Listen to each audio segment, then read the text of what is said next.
Hey, Gordon. Gordon, you want to be on the 100 podcast? What? Gordon. The 100 podcast. What? With Chief. Do you want to be on the 100 podcast? Yeah. All right, we'll ask Josh. Hey, Josh. Chief wants you to be on the 100th podcast. Are you good with that?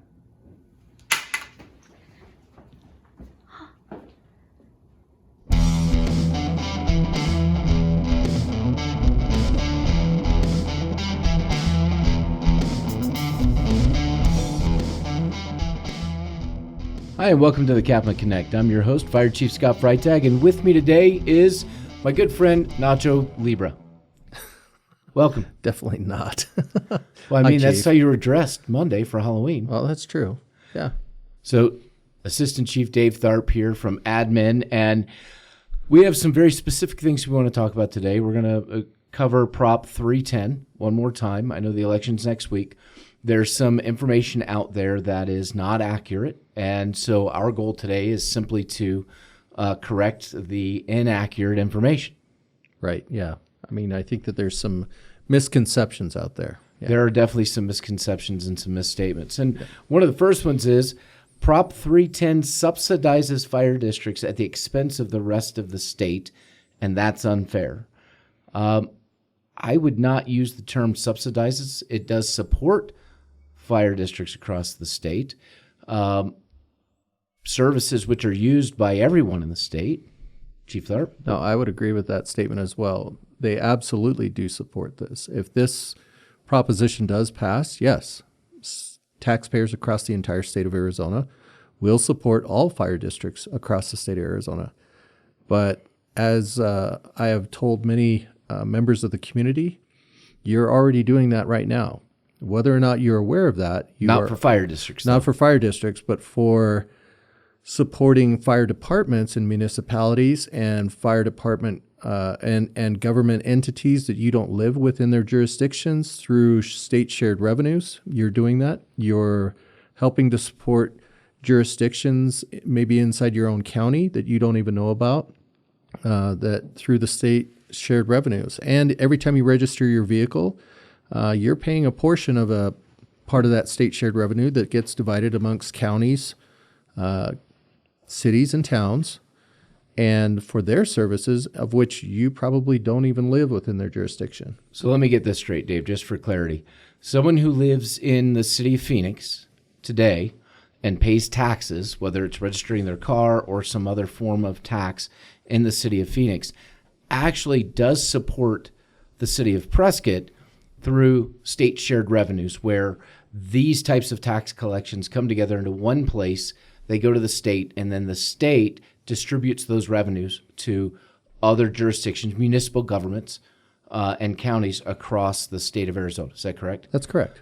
And fire districts were funded by property taxes. Literally for the people that live within the jurisdiction. So for all of the people that come and visit our jurisdiction, whether they're visitors for sporting events or for entertainment events, or whether they're just doing it to visit for 4th of July or wherever, even as we've used in the previous example, going up to the Grand Canyon. If you're passing through a fire district jurisdiction, it is up to the citizens and the residents within that jurisdiction to pay for those services. I think that we're not asking you to support us any differently than you support any other jurisdiction within the state of Arizona. And I think that's one of the misconceptions out there is that somehow, some way this is new. This isn't new. We're just asking for just kind of, as you coined the term, a diversification of our revenue, no different than other entities within the state of Arizona have that opportunity. Right. So basically, the tax is part of the state shared revenue that will go into the state shared revenues, but specifically for fire districts, it'll go to the state treasurer and then be distributed to fire districts from the state. So it goes directly from to the state takes it, and then it goes from the state to the fire districts to be utilized to help fund their agencies. And you mentioned Tucson, that we all pass through going to the Grand Canyon, and they have, 60 or 100 property owners in that area, and they're the ones who fully fund the fire district, the Tucson Fire District, which means millions of people that pass through Tucson every year going to the Grand Canyon. expect when they call 911 that they're going to get services, but those services are extremely limited because they don't have the funding to provide what's needed to care for millions of people, and the millions of people aren't paying anything towards the services when they do receive them from Tucson Fire District. No, you're absolutely correct. Another great example of that is Mount Lemmon. Everybody loves to go skiing. Yes. And of course, Mount Lemmon is a very small fire district, but they try their best every single year, and they usually are having bake sales and things like that to be able to raise funds to be able to turn around and provide those services. So you're telling me that some of the emergency services that people expect when they go to Mount Lemmon skiing, the services they received in some way are based on how many fruitcakes they can sell. They're cookie funded. Yeah, they're Right, cookie cookie funded. And it really, and I feel bad, but I remember going to pancake breakfasts and bake sales out at Williamson Valley Fire District. Yeah, absolutely. You know, they have a pancake breakfast every year, multiple times a year, trying to raise funds so that they can buy newer equipment or get some equipment so that they can turn around and provide those services to the citizens. So to the statement that this somehow subsidizes fire districts, I would say that's not accurate. That a more accurate statement is it supports fire districts and offers similar support the same way that support's offered from the state and from around the state to all municipal governments, towns, counties. Fire districts, once again, are left out of those funds currently, so this would help fund those.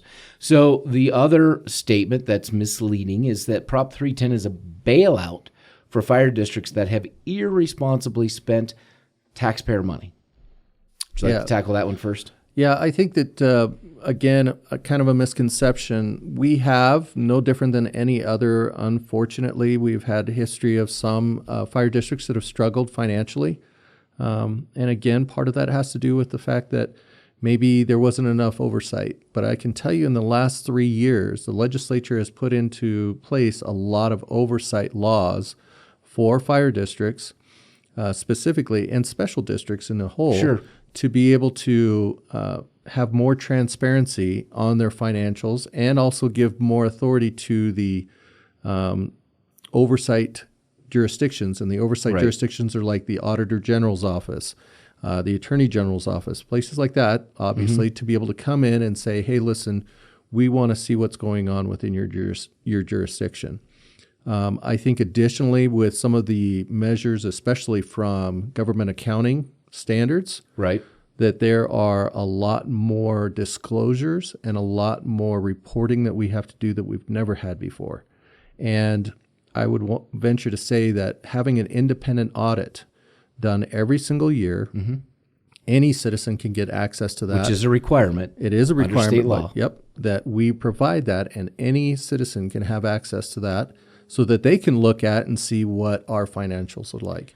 Not to mention that every single month we have to provide financial reports to the board of directors that shows how much money we're bringing in, how much money is going out, where are we lacking in funds, and then by law, if we start to see that we are not making our bills, then we have to report it not only to the board, we also have to report it to the county and also report it to the state. Well, and let's touch on the board real quick.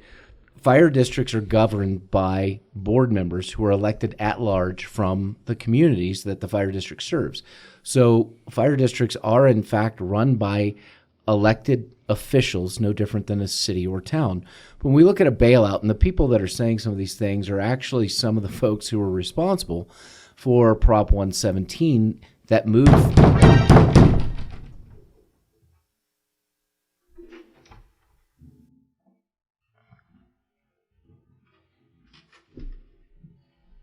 What are we doing? The 100th? Congrats on. Is it 100 views or 100 episodes? Views, episodes. It's one and the same. Wait, we got more. Hang on. We have more coming in? Yeah. Oh, wow. Jonah, this is Let's for see you. this. Producer. Yeah, this is for Jonah. Oh no. Yeah. The guy who makes it all happen. Here, we got you something. Look at You that. need to get over here. Oh, We my have- gosh. No, I'm being surprised. What I thought I was what the kind one of doing the dinosaur is that? surprising. Hang on. Yeah. Yeah. It's a T-Rex? It's a T-Rex. These are for you. Nice. Look at As a you, thank Jonah. you. Yep. I'm Chris Pratt. I'm There you go. always Chris Pratt. All right, we got some more stuff here for you, Chief. Oh, awesome. This will be good. Let's see what this is. Here, Nicole, you can go that way. Oh, that's funny. Can we get Nicole in here? Well, And Mike? Yeah. Why don't you just send it over and... Nice.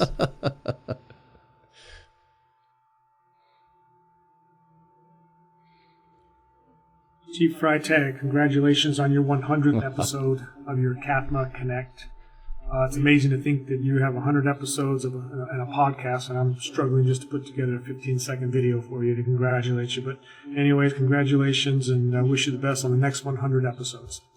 Oh, very Buddha nice. say that the greatest gift is to give people your enlightenment, to share it. It has to be the greatest. You, Chief Freitag, have shared so much enlightenment through your now 100 podcasts. You have enriched the lives Some may question of enlightenment. tens of people, and for that, we all are forever grateful. Tens of Good job on viewers. your podcast, buddy. Happy 100th. Here, it's your 100th episode of your podcast, so I wanted to send you a congratulations from all of us at the Prescott Police Department. Although I will say I find it highly suspicious that in 100 episodes you couldn't find one to squeeze one of us onto the air. She's right. Yeah. I need to Nonetheless, get. congratulations. I need to get her on. Oh, hi there. I didn't notice you'd come in. I was recently told it's your 100th podcast episode, which, by the way, is pretty impressive for somebody with a Missouri public school education. He's I not actually wrong. didn't know you were this articulate, and that by itself is an accomplishment. That said, if you ever want to be on my own podcast, we don't have quite a high production studio like you do at CAFMA. You're always welcome to join us. Congratulations, Scott, on figuring out one of the communications challenges in the fire service, both inside the organization and with the community. It's a pleasure working with you. Look forward to many more podcasts to come. The initial angle Hey, of the camera Scott. made him look taller. Congratulations from your favorite fire chief here in Colorado. 100 episodes of your podcast. That is absolutely amazing. I can tell you I've seen none of them, but I'm sure they're excellent. Hey, Chief. Yeah. Check out these guys from CAFMA. They're awesome. Oh my gosh, are you kidding me? Oh. Congratulations on celebrating 100 episodes, Scott. At least that's more productive than laying under your Jeep and hurting yourself. Couldn't resist. Congratulations. Congratulations, Scott, on your 100th podcast episode. On a personal note, I love getting to see you every week and getting to hear what you do best, which is to talk. And I mean that in the most positive way. These Lots of podcasts words. are an extension of your commitment to provide relative information with guests who share your dedication to the fire service. To be able to do this on a regular basis is not always an easy task, but you pull it off week after week, effectively communicating a variety of topics with your viewers. I can't wait to see what you have in store for us Oh, yeah. in the next 100 podcast episodes. And because I'm your mom, buy it I naturally. can say I love you and I am so very proud of you. Great job, Scott. Hi, sweetheart. Congratulations for recording your 100th podcast episode. It's quite an accomplishment, although I know that you're only just getting started. I've lived with you over 31 years, and I know you're not about to run out of things to say. All kidding aside, I am so proud of you, not only for this, but everything that you She do. looks like she just got back from the eye doctor. You're an amazing man. I love you. Congratulations, and just want to say I am proud to be one of your tens of followers. And- all right. Wow. Very nice. I had no idea. You actually pulled it off. I was excited to be the door banger. Yeah. No, I that knew it was good, coming, Mike. and you still scared me. I thought that 53 was training again. Because they've done that before. Awesome. Very nice. Thank you. That's awesome. So who gets to slam the cake in his face? I'm taking the cake. I do. No, I'm taking it. Yeah. It's coming with me. Yeah. Don't get it. Yeah, the cake goes back so everybody can have cake. Yeah. Congrats, Chief. Thank you. Get back to your talking now. Yeah, and to Jonah for all of his efforts on this. And none of this happens without him. Is it Nicole inside of the? Yes. Yep. She's good at dressing up. Yeah. I did. Yes. See you, Mike. See you, gentlemen. See you guys. Did you know that was coming? I did. Right here. That's for you.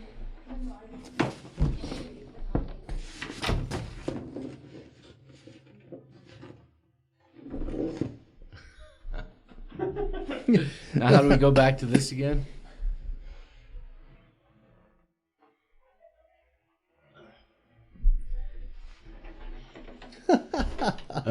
Sorry about that, Chief. Oh, no problem. No problem at all. You actually got me on that one. I thought this was episode 99. Oh, I didn't know it was episode 100. 100. And I mean, it wouldn't. None of this would have happened without Jonah. Right.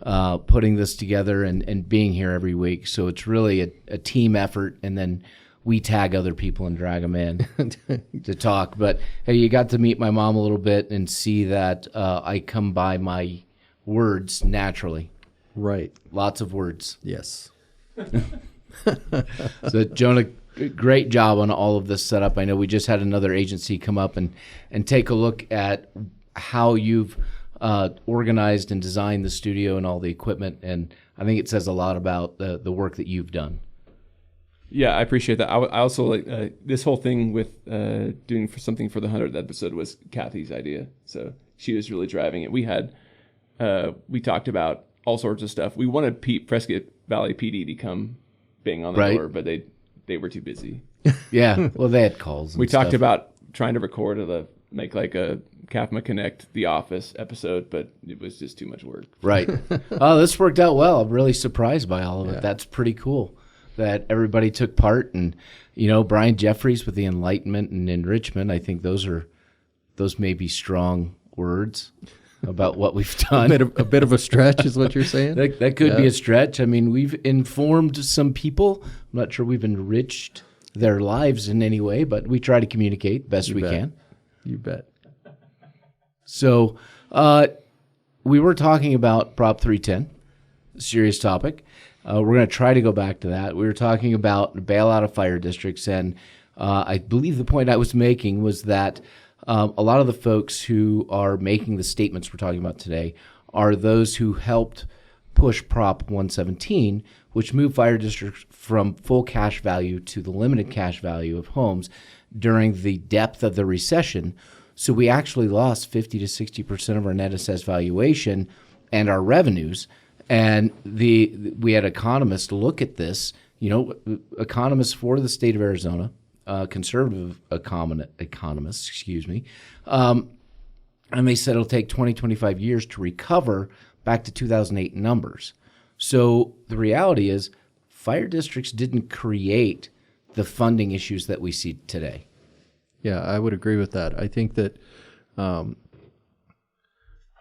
a regressive tax structure is what we kind of have right now, and the fact that it doesn't reset every time you resale the house, even if the market is going like gangbusters, and on top of that, having the additional pressure of having new and more people coming into the area, into Arizona. Arizona's a pretty sought after state now from a lot of different areas coming in here. You put that pressure of developing emergency services and having that available for people as developments continue, as more and more people move into the area, as we have a greater number of tourists come in. Right. And we turn around and we're trying desperately to deal with a regressive tax structure. Right. All of those things really kind of set us up almost for failure. And as we've pointed out before, development does not pay for development. And the buildings that you see popping out of the ground, the new buildings, from the time they're completed and sold, it's 2 years before we see any revenue based on that structure. Yet the demand for our services exists from the day that they start to turn dirt on the site. Yeah. So there's about 2.5 years to 3 years that we're responsible for covering a property, but we're not receiving any funding from that. So just another challenge to how we're funded as fire districts. So I think we could say that calling this a bailout is an inaccurate statement, that we're diversifying the revenue structure for fire districts because the revenue structure was changed on us and it wasn't our doing. No, and I agree. I think that when we use the word bailout, I'm oftentimes reminded back to Goldman Sachs and a few other, when they were just giving millions and millions of dollars and there really wasn't any benefit to anybody in the community. Right. I see us as being, again, supportive in that, hey, listen, the penny for every $10 of tax revenue or sales that you buy and is really going to actually directly benefit the citizens of this state and those that visit this state. Oh, absolutely. Yeah, bailout is a good word to use if you want to make somebody angry. Yeah, absolutely. But it's not at all an accurate word to use to describe Prop 310. There's plenty of money available for fire districts, but politicians and chiefs mismanaged the funds. I'm going to have to disagree with that. I think we've beat up quite a bit the fact that the money that we need to operate isn't being generated through property taxes, and the money that is generated through property taxes sometimes 3 years in the rears before we actually see it, yet demand for service exists. So we have really one revenue source, whereas all other governmental entities throughout the state of Arizona, cities, towns, colleges, the state itself, have a diversified revenue portfolio, and that's what fire districts need if we're going to continue to provide the services as demand continues to increase. Yeah, I think it's interesting that on one hand, they're saying that we're mismanaging all the funds, but then on the other hand, they're also capped our funds. Yes. So it's really hard to sit there and say, hey, listen, we're not giving you any more funds. We've capped you, but yet you've totally mismanaged all the funds and what little you have had. And again, I would turn around and say to them, we have all the financials that you can look at. You can turn around and read through this. But I'm telling you right now, as an organization, as many fire chiefs and boards have done, they are trying to do all they can with less.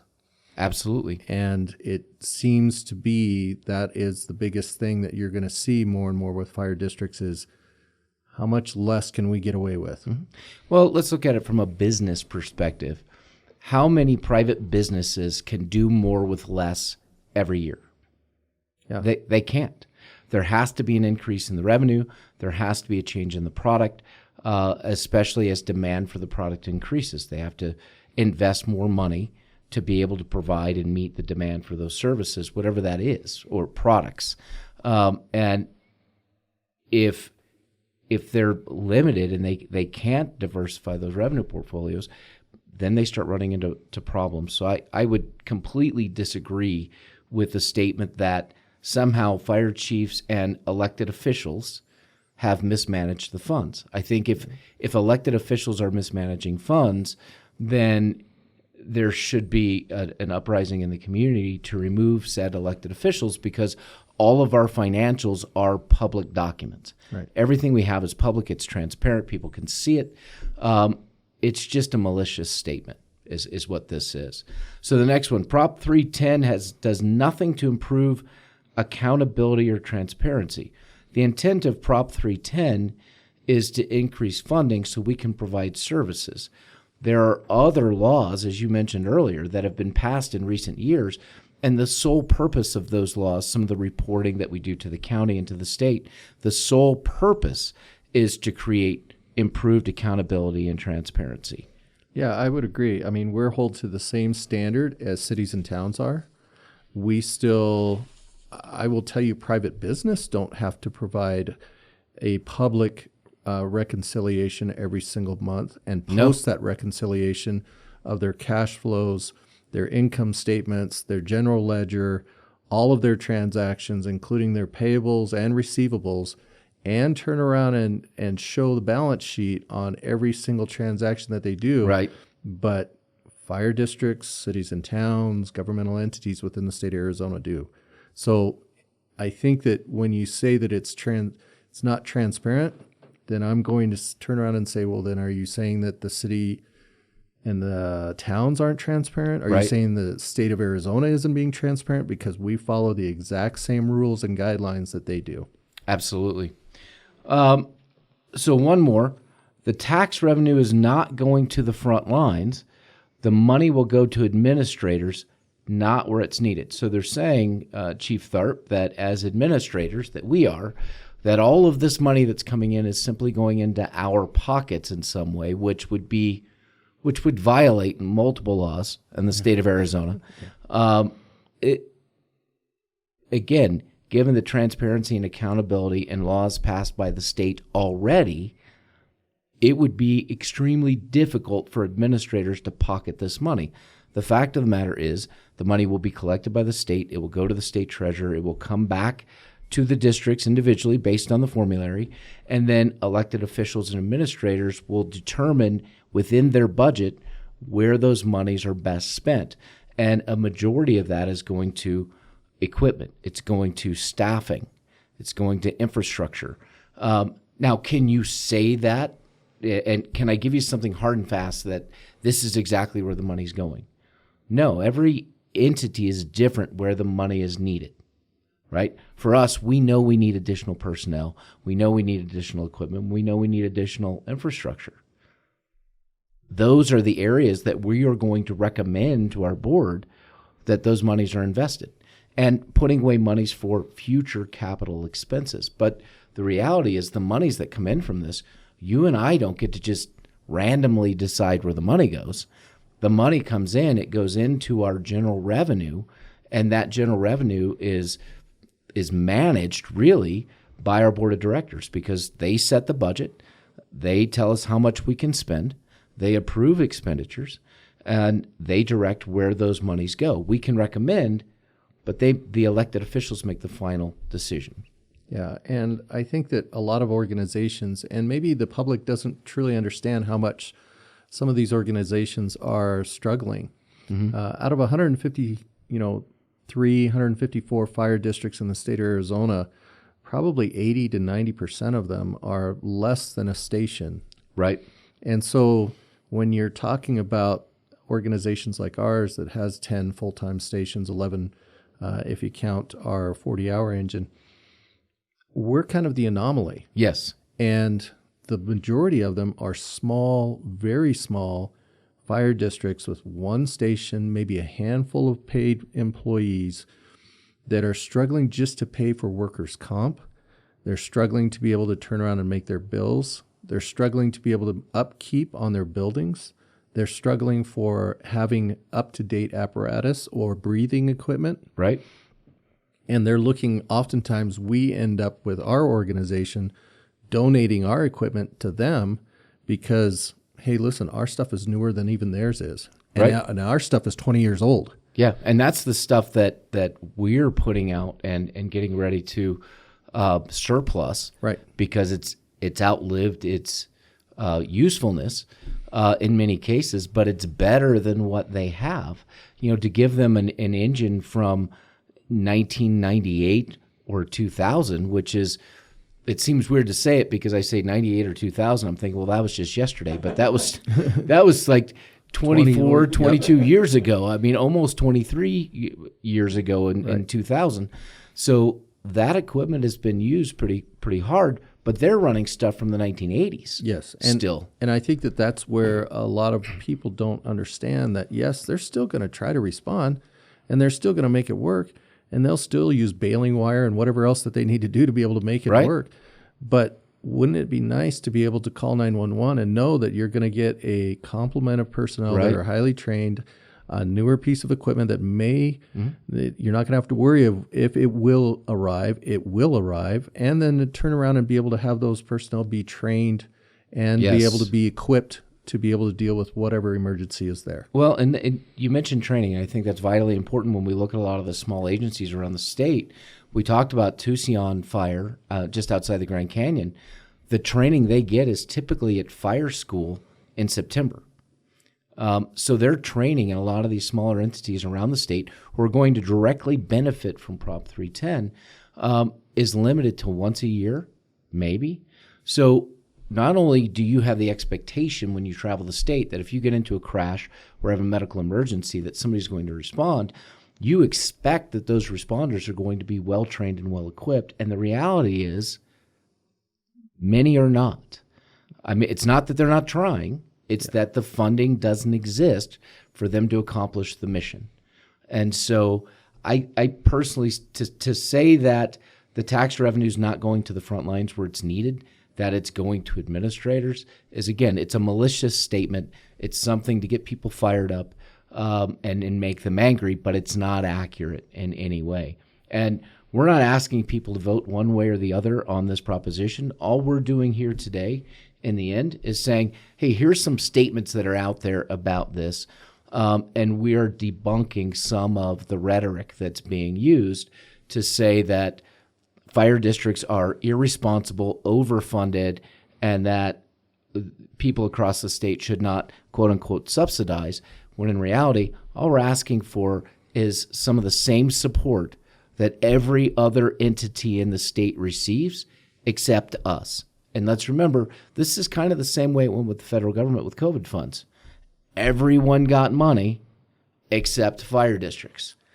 And yet we had the responsibility for it. Now, there's some beautiful new art structures in some municipal governments. There's been money out there to spruce up the front of buildings, to start transit services, to improve other infrastructure pieces. We can't even get reimbursed for our expenses directly related to COVID at this point. So we're not flush with cash. I mean, we do the best we can with what we have, but what you're seeing up here is increased demand for services and a decreased ability for even us to respond to these calls because we don't have the personnel or resources that we need, and we don't have the revenue to support adding the additional resources at this time. And if we don't diversify the revenue, the money to support this and increase services to meet demand is going to go directly onto the property owners through increased property taxes, and there's a limit on what we can even do with that. And at the same time, we have developers and the cities and towns that we serve saying, you need to better control your property tax. Hey, that's our only source of revenue. We don't have any way to diversify. So there's only so much we can do. You expect the service. We're trying to give you the service. There's a cost for that service. And unfortunately, fire department equipment is not inexpensive. We can't just go down to the local Ford dealer or Chevy dealer and buy a fire engine. Those are specially ordered, specialized pieces of equipment that cost a lot more than a regular patrol car for the police department.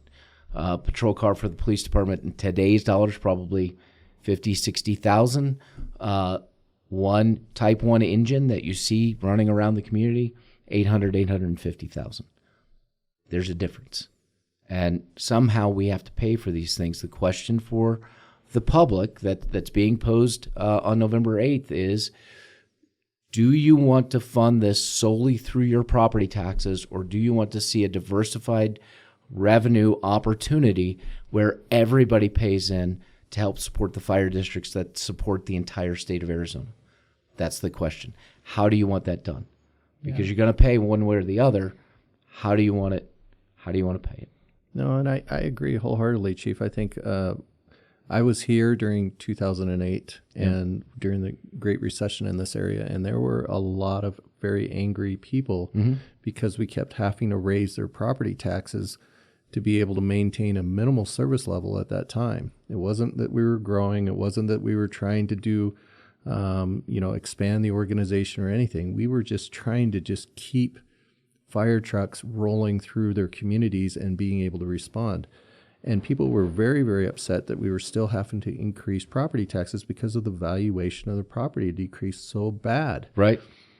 I think that what we're asking for is really help us to help you. I mean, that's really help us what help you. Yeah, we're really trying to ask the community, hey, if we can get this 1/10 of a cent sales tax, which will equate out to, again, 1 penny for every $10 of sales that you have, that is huge for us. I mean, that allows us to be able to help you in the community even more than what we are right now. And Can we get Tom Cruise on? I think the help us help you would come better from him. But I'm just already saying, on it. Yeah, Perfect. I'm just saying, like, that is really what we're asking Yes. for. I mean, and you've simplified the question is, do you want this to fall on the property tax owners, or do you want it to fall on everybody that visits the state, that spends money in the state, that spends money in any jurisdiction, whether you live there or not? Do you want us to help you? Right. And as we said in the beginning, people who live in Phoenix are paying for services in Prescott, whether you're shopping there or not, through taxes that you pay in Phoenix collected by the state that go out as state shared revenues. Yeah. And basically that's the same thing that this is, only it's a fraction of what the other entities throughout the state get. Yeah. Like you said, it's 1 penny on $10. It's, to correct something I said last time, it's 10 cents for every $100 that you spend. We're not saying yes or no. All we're saying is, hey, how do you want to fund this? That's for you to decide. We are simply here to provide information. So, Chief Tharp, thanks for coming on. Appreciate the costume you had on Monday. You looked awesome. Especially love taking you over to our counselor to have a conversation about mental health with you dressed as Nacho Libre. I think that's classic. Wait a second. What? Do we have pictures of this? Nope. Yeah, he was dressed as Nacho Libre for the day, and I said, hey, I need you to go to a meeting with me. And he agreed to go, and he said, I can't believe you're making me do this. I said, well, Dave, it's really... This is why the mustache was briefly there then. Yeah. Oh, yeah. Yeah, that was the Nacho Libre thing. Ignacio. So with that, we're going to end this week, but I'd be remiss if I didn't thank everybody for coming in today, and thank Jonah once again for all of his work making this happen. We're doing the best we can to communicate with all of our folks, as well as all of the tens of people. I'd say our community, but I mean, we have tens of viewers, so it's whatever it is. Enlightenment and enrichment. Brian, I appreciate you saying something like that. I just use a lot of words. It's a stretch. But it's a stretch. It's good. Yeah. We're giving them words, lots of words. So with that, thank you, everyone, and we will see you next week.